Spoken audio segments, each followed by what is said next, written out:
Technology can be an incredible resource to incorporate into your health and wellness routine.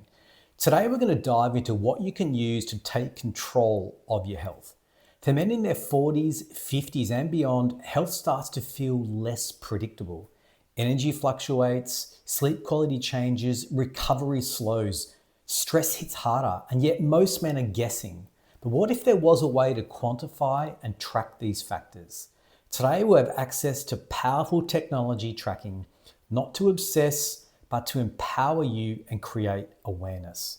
Used properly, these tools help you spot problems early, make smarter decisions, accelerate your progress, and stay accountable to the man you want to become. Today, I'm going to break down what to track, which technology actually matters, and how to use it without becoming obsessed. So why tracking matters more in your midlife.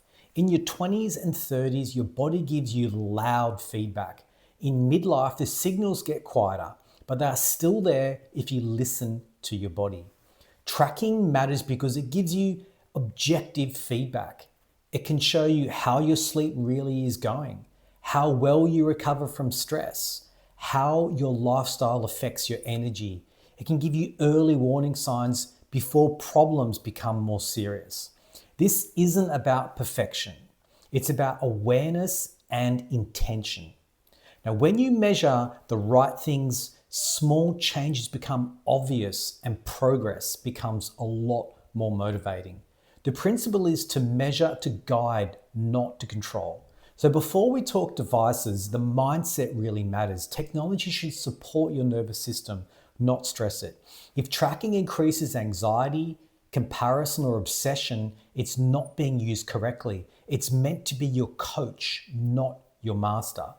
Your goal is trends, not daily fluctuations, patterns, not perfection, guidance, not judgment. Think of technology as your own personal health and wellness dashboard. So what are the core health metrics worth tracking? Here are the metrics that actually matter for men 40 to 60 years old and what you really should think about tracking. Number one, sleep duration and quality. One of the best things to track because it's so important. Sleep drives testosterone, recovery, mood, fat loss, and mental clarity. So what should you look for? Total sleep time, the amount of deep sleep you're getting, and sleep consistency. There are a number of the devices available today to give you your sleep score, which is a really easy way to track and allows you to directly see how different things such as alcohol and stress can impact your overall sleep quality. Number two, resting heart rate, a very powerful indicator of your cardiovascular health and recovery. Lower trends over time usually mean improved fitness and resilience. It's very interesting to track how this changes as you incorporate more and more cardio exercise into your routine. Number three, heart rate variability or HRV.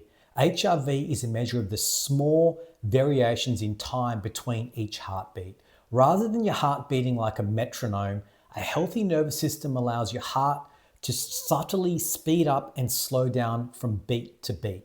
So in simple terms, higher HRV means your body is more adaptable, recovered, and resilient to stress. A lower HRV, your body is under stress, fatigued, or not fully recovered. So HRV reflects the balance between your sympathetic nervous system, which is your fight or flight, and your parasympathetic nervous system, which is your rest and recovery. For men in midlife, HRV is a powerful signal of sleep quality, stress load, recovery status, and your nervous system health. The key is to look at trends over time, not daily fluctuations. Number four, activity and movement. Steps, training frequency, and consistency matter more than intensity. Set a target and track your steps each day. You hear a lot about 10,000 steps a day being used as a target. If you're just getting into a fitness routine, use it as a number to build up to.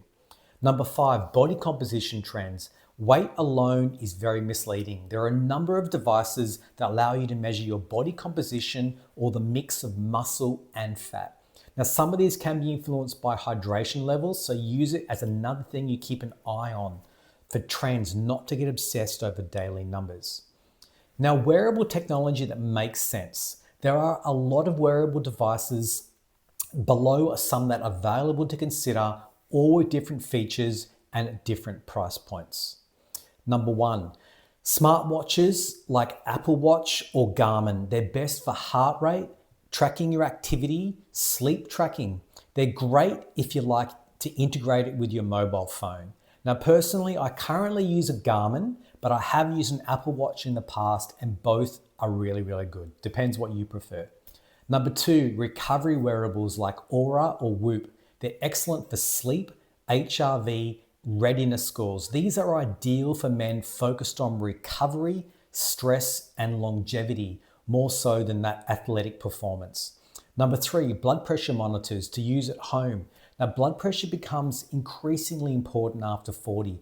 Home blood pressure monitors are easy to use, affordable, and really valuable to track trends over time. Use it just once per week at the most. You don't want to get obsessed over it. If you're going through a stressful time in your life, it's really interesting to see how this impacts your blood pressure.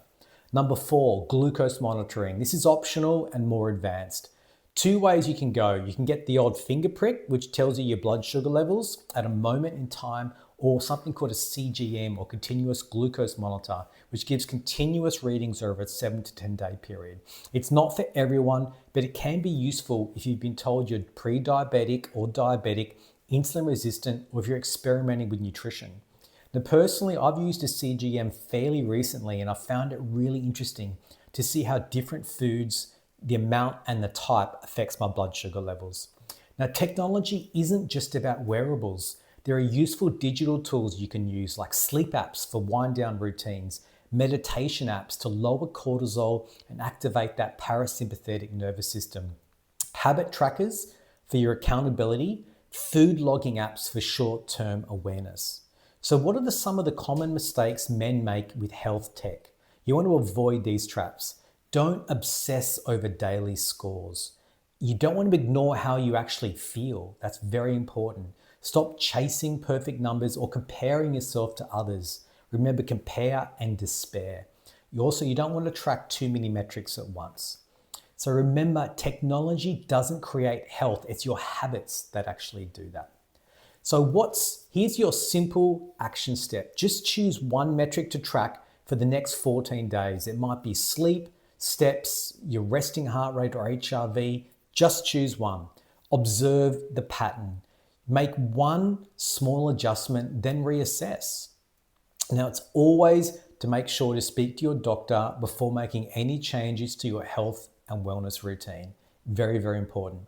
If you found this video useful, subscribe to the channel. I provide weekly guidance designed for men specifically in that 40s, 50s, and beyond.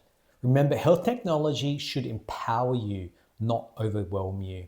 Used with intention helps you to listen to your body, respond earlier, and age with clarity and focus. This is Silver Fox Wellness, where we aim to age powerfully and live intentionally.